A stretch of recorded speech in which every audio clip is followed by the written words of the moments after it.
Hey, Sharon Horne-Ellstrom here. Have you ever had second thoughts or a second thought when it comes to growing and building and supersizing your business?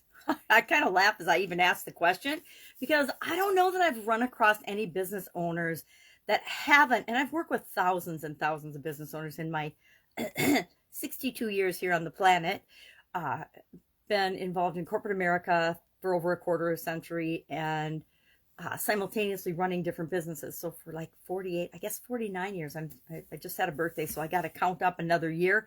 I started my first business when I was 13 and had lots of different businesses in lots of different industries, as well as help literally thousands of other business owners with their businesses.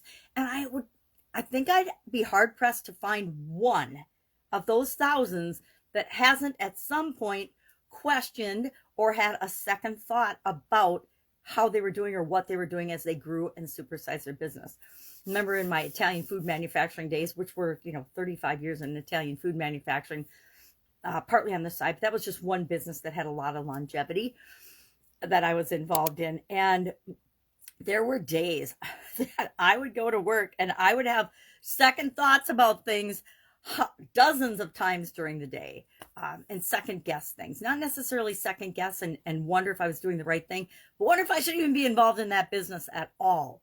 So this is one of those idioms that's been around since the 17th century. It was first it first appeared in print in 1622. And it of course means to change your mind about something or to start to have doubts about a decision that you've made. So have you ever made a decision or a choice and then changed your mind? Yes, I think most of us do.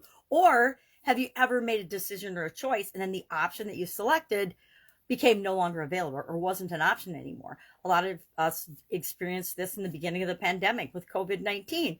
We realized that what we'd done before was no longer going to work because things had changed. The environment that we were in had changed. Sorry about that. So much that we had to do things differently. Now, I am an avid believer in doing things differently, and that sometimes and on a regular basis, we ought to question how and what we're doing and if we need to make a change or an improvement to it. I say if you're going to change, you might as well make an improvement, not make it worse. Why would anybody want to make things worse?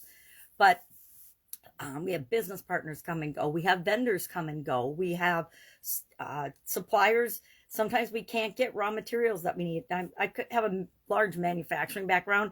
So raw materials and things are a big deal in the industries that I love to play in. So today, as you're going about your day, notice how often you have, or maybe you don't. Maybe you decide something and you just go with it immediately, which is an awesome skill to have, and then adjust along the way.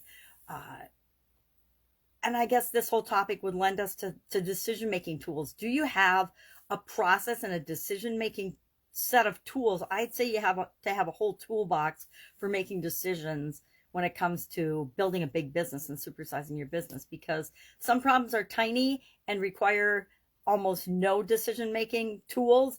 Other, require computer-generated scenarios where you can look at alternatives and compare non-like alternatives in order to make a decision. So curious, have you had much experience with this particular idiom or expression, second thoughts?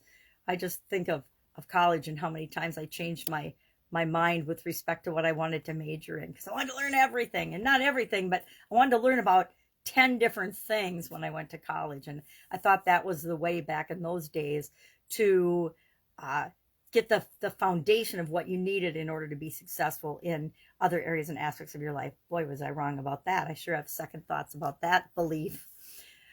So that's it. Have an awesome day. Share in the comments below your experience with the idiom and the expression to have second thoughts, or its related one to don't give it a second thought.